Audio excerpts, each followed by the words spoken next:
Good morning, children. Yes. So, children, today we will start the chapter.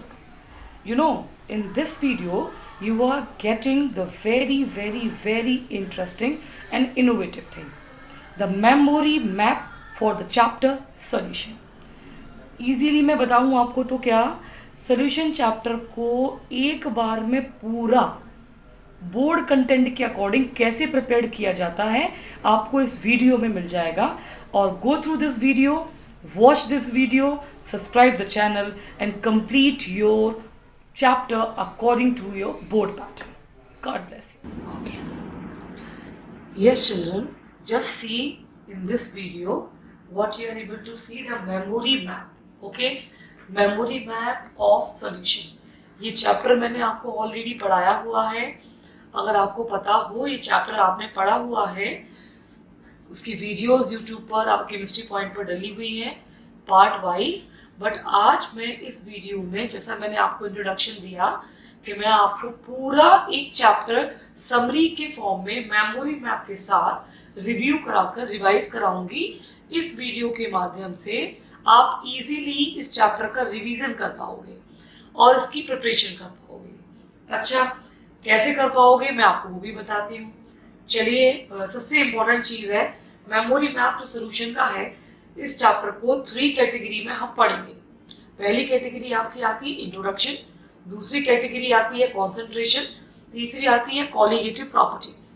Okay children, जो introduction वाला part है इसमें आप ये पूरी चीजें देखिएगा कितने अच्छे तरीके से मैंने इसको इंट्रोड्यूस किया है. सबसे पहले इंट्रोडक्शन में सोल्यूशन क्या होता है इसके बारे में बताया है, homogeneous mixture of solute and solvent. फिर मैंने एक एग्जाम्पल दिया है. फॉर एग्जाम्पल 5% NaCl को पानी में हमने घोला तो जो 5 हो गया, 5 जो लिटिल अमाउंट होता है उसको हम सॉल्यूट कहते हैं, जो लार्ज अमाउंट होता है उसको हम सॉल्वेंट कहते हैं. ज़्यादातर बच्चों को आइडेंटिफिकेशन सॉल्यूट और सॉल्वेंट का यही मालूम होता है कि सॉल्यूट हमेशा लिटिल क्वांटिटी में होगा और सॉल्वेंट हमेशा ज़्यादा क्वांटिटी में होगा. इजीली वो याद कर लेते हैं.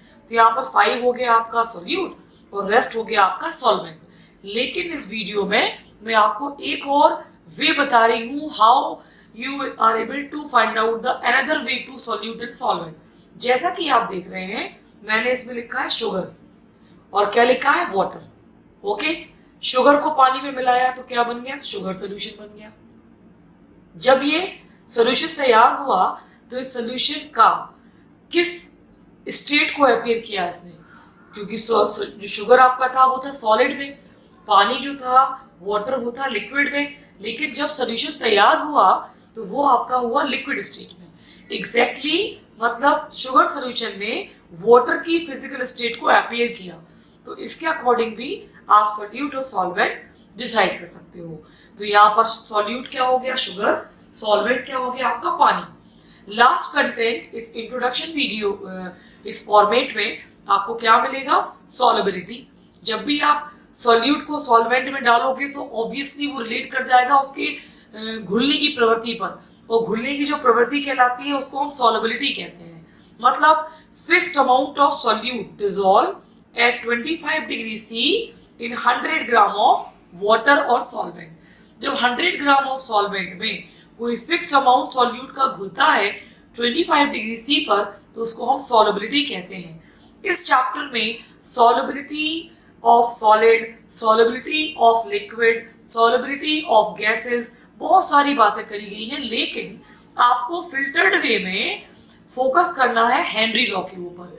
यहाँ पर सॉल्युबिलिटी ऑफ गैस की बात की गई है और बोला गया है जो पार्शियल प्रेशर होता है गैस का according to the solubility is directly proportional to the mole fraction. ऐसा हेनरी लॉ कहता है.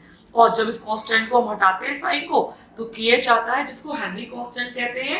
इसकी न्यूमेरिकल CBSE बोर्ड में काफी फेमस है और आपको पढ़ने होते हैं. तो ये हमारा पहला पार्ट कंप्लीट हुआ जिसमें आपने इंट्रोडक्शन देखा. इंट्रोडक्शन में आपने सॉल्यूशन की डेफिनेशन, उसकी प्रॉपर्टीज, सॉल्यूट, सॉल्वेंट, सॉल्युबिलिटी और हेनरी लॉ, इतना आपको प्रिपेयर करना होगा. सेकेंड पॉइंट है आपका कॉन्सेंट्रेशन टर्म. माना जाता है कॉन्सेंट्रेशन टर्म जो सेकंड पार्ट आपका होता है जब आप नीट का या जेईई मेंस एडवांस का एग्जामिनेशन क्रैक करते हैं, अपियर बैक करते हैं, तो आपको ये पार्ट बहुत ज़्यादा मजबूत करके रखना होता है।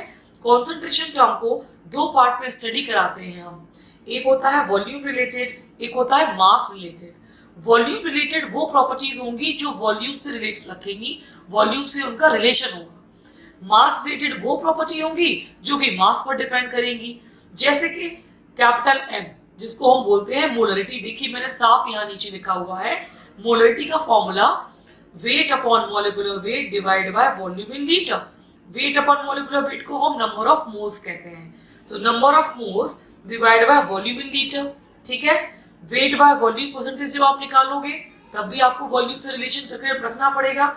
जब आप नॉर्मलिटी निकालोगे तब भी आपका वॉल्यूम से रिलेशन आएगा। और नॉर्मलिटी का बहुत ही इजी फॉर्मूला, क्योंकि सबसे ज्यादा टफ होती है नॉर्मलिटी बच्चों को निकालने के लिए, लेकिन मैंने यहाँ पर इजी फॉर्मेट में W=NeV/1000 करके फॉर्मूला आपको दिया है। यहाँ पर E इक्विवेलेंट वेट, जिसको हम निकालते हैं molecular mass divide by acidity, basicity and n factor. बेटा E को अच्छे तरीके से प्रिपेयर करिएगा, क्योंकि इक्विवेलेंट वेट अगर करेक्ट आएगा तभी आपकी नॉर्मलिटी निकलेगी। Exactly volume by volume percentage भी हम निकालेंगे।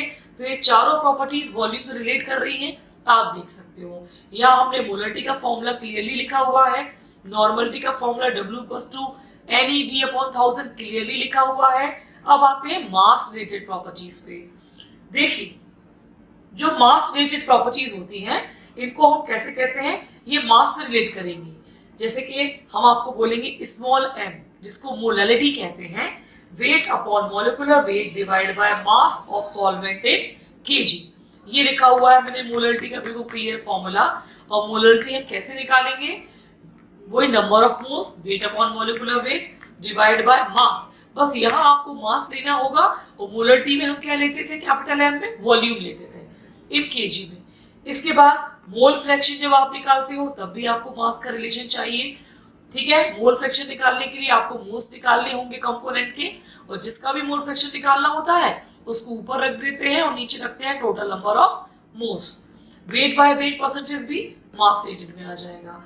उसके बाद ppm ppb, ये भी काफी फेमस है, कंपटीशन के एग्जामिनेशन में पूछा जाता है पार्ट पर मिलियन, पार्ट पर बिलियन, जिसमें जब बहुत ही ट्रेश अमाउंट में, कम मात्रा में सॉल्यूट प्रेजेंट रहता है तो हम इस वे से कैलकुलेट करते हैं। ये हमारा सेकंड पार्ट कंप्लीट हुआ। फर्स्ट पार्ट में इंट्रोडक्शन हुआ, सेकंड पार्ट में हमारा कॉन्सेंट्रेशन टर्म हुआ। हम दोबारा से रिपीट करेंगे। सेकंड पार्ट उन बच्चों को बहुत स्ट्रॉन्ग करना होगा। डिस्क्रिप्शन में जाकर, कमेंट बॉक्स में जाकर आप अपने क्वेरीज पूछ सकते हो, तो मैं इसका एक वीडियो और रिलीज कर दूंगी आपके लिए। If you want the video of the concentration term then too. ये कंपटीशन के लिए बहुत ज्यादा इंपॉर्टेंट टॉपिक है। Now come to the next topic, and the next topic is colligative property. ये हमारा लास्ट टॉपिक होगा इस मेमोरी मैप का। और इस टॉपिक के अकॉर्डिंग पहले तो मैं ये इंट्रोड्यूस कर दूं आपको बच्चों, colligative properties ISC CBSE class 12। ध्यान से मेरी बात को सुनिएगा, जो भी ये वीडियोस देखेंगे उसको देखना है कि वो कॉलीगेटिव प्रॉपर्टीज को अच्छे तरीके से प्रिपेयर करेंगे। मिनिमम एक कॉलीगेटिव प्रॉपर्टीज के 25 न्यूमेरिकल्स आप सॉल्व करोगे, इंक्लूडिंग 100 न्यूमेरिकल्स आपको सॉल्व करने होंगे। आने वाले टाइम पर हमारी लिंक के थ्रू और हमारे गूगल फॉर्म के थ्रू हम आपको PDF भी प्रोवाइड करेंगे, जिससे कि आप न्यूमेरिकल्स लगा सको। कॉलीगेटिव प्रॉपर्टीज मेन टॉपिक है क्लास 12 का। इसका वेटेज 6 मार्क्स का है ISC में, 6 to 8 मार्क का है CBSE में। अच्छे तरीके से इसको प्रिपेयर कीजिएगा। 4 टाइप की कॉलीगेटिव प्रॉपर्टीज हमको पढ़नी होती हैं। नंबर 1 होती है relative lowering of vapour pressure.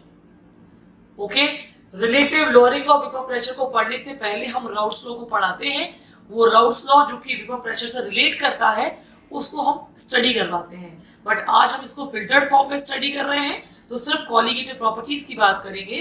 Colligative properties वो होती हैं जो अमाउंट ऑफ सॉल्यूट पर डिपेंड करेंगी, मतलब नेचर पर डिपेंड नहीं करेंगी, अमाउंट ऑफ सॉल्यूट पर डिपेंड करेंगी, उनको बोलेंगे कॉलीगेटिव प्रॉपर्टीज। कॉलीगेटिव प्रॉपर्टीज में नंबर 1 आती है relative lowering of vapour pressure, जिसमें आप जो उसको याद करवाती हूँ बच्चों को, P not minus P upon P not equals to X।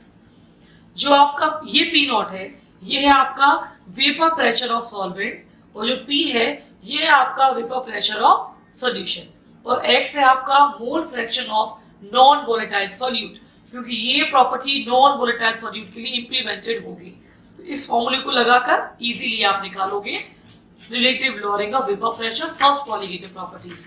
X को आप बाइफरगेट भी कर सकते हो, और X आपको पता है कैसे निकालते हैं, इजीली आपको पता है मोल फ्रैक्शन निकालने के लिए आप करोगे, इसमें अगर डिवाइड करेंगे n upon n plus n। मैं यहाँ लिख भी देती हूँ आपको, जिससे कि आपको इजीली आप देख भी पाओ कि इस x को कैसे डिनोट करेंगे आप, n upon n plus capital N। इस तरीके से इजीली आप देख सकते हो, जो स्मॉल n है ये है number of moles of solute, जो कैपिटल N है ये है नंबर मोल्स ऑफ सॉल्वेंट। ये आपकी फर्स्ट कॉलिगेटिव प्रॉपर्टी कंप्लीट होती है। सेकंड कॉलिगेटिव प्रॉपर्टी है elevation in the boiling point.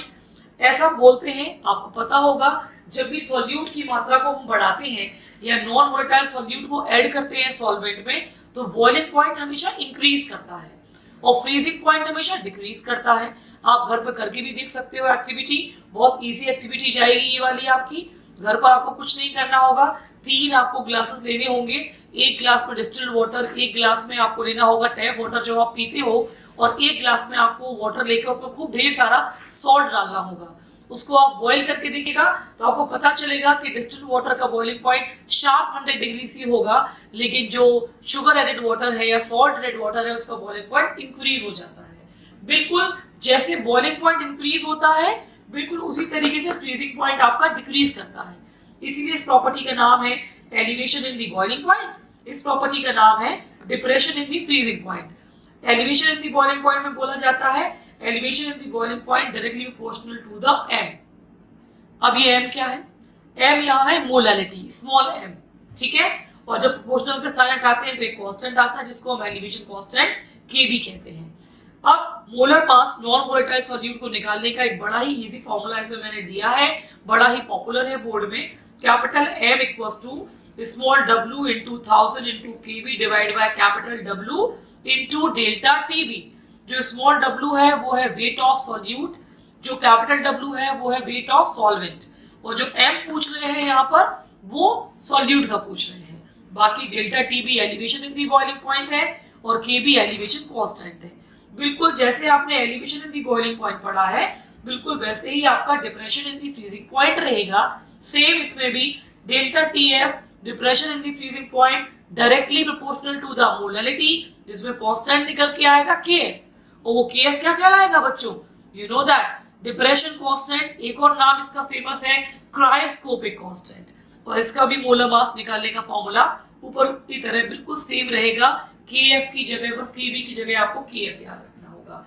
Last colligative property that is osmotic pressure. Osmotic pressure इसको हम डिनोट करेंगे पाई इक्वल्स टू nRT, और शॉर्ट में इसको पाई इक्वल्स टू CRT भी कह सकते हैं। अच्छा, एक क्वेश्चन बच्चों के माइंड में अराइज करता है, relative lowering of vapour pressure, elevation in the boiling point, depression in the freezing point, osmotic pressure, ये चारों के चारों कॉलिगेटिव प्रॉपर्टीज क्यों होती हैं?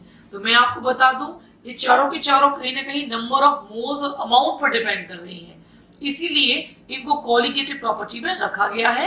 इनको कॉलिगेटिव प्रॉपर्टीज बोलते हैं। इसके बाद जब आप इसको ऑस्मोटिक प्रेशर तक आकर आप कंप्लीट करते हो तो आपको एक आई मिलता है, very important. What is i? I is a van't Hoff factor. इसको हम वॉन टॉप फैक्टर कहते हैं क्योंकि जो आप सॉल्यूट यूज करते हो वो दो तरीके के हो सकते हैं, one is electrolyte, another one is non electrolyte. तो जो नॉन इलेक्ट्रोलाइट है उनके लिए तो आप इजीली ये लगा सकते हो, लेकिन जो इलेक्ट्रोलाइट होते हैं उनके लिए जब आपको ये फॉर्मूले में वैल्यू पुट करनी होती है तो आई की वैल्यू रखनी होती है, जो कि नंबर ऑफ डिसोसिएशन आयन पर डिपेंड करेगी। तो अब इस पूरे मेमोरी मैप को आप देखिएगा कि कितने इजी तरीके से, कितने शॉर्ट तरीके से, कितने फिल्टर्ड तरीके से आप सॉल्यूशन चैप्टर को 3 कैटेगराइज करके, अगर बोर्ड के पैटर्न के अकॉर्डिंग करना है तो आप कॉलिगेटिव प्रॉपर्टी में फोकस करिए, कंपटीशन का करना है तो आपको कंसंट्रेशन कम फोकस करना होगा, और इंट्रोडक्शन तो हम किसी भी चैप्टर का पढ़ते ही हैं बच्चों। तो अगर आपको ये वीडियो अच्छी लगी हो, तो इसका फॉर्मेट पसंद आया हो, मेमोरी मैप पसंद आया हो, तो बहुत सारे क्लास 12 के चैप्टर्स के मैं मेमोरी मैप आपको अपलोड करूंगी, तो प्रॉपर नोटिफिकेशन मैं चाहती हूँ। शेयर दिस वीडियो, जितना आप शेयर करोगे उतना ही आपको अच्छी वीडियोस मिलेगी, उतना ही ये वीडियोस उनके पास पहुंचेगी जिनको इनकी नीड है। सब्सक्राइब माय चैनल, लाइक करेंगे, इसको सब्सक्राइब करेंगे, नोटिफिकेशन करेंगे और शेयर करेंगे।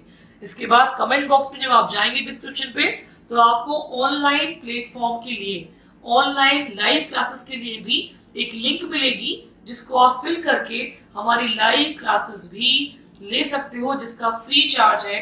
रजिस्ट्रेशन फीस का बिल्कुल फ्री चार्ज रहेगा, no fees, only you need to fill the form and submit the form. God bless you all of you now.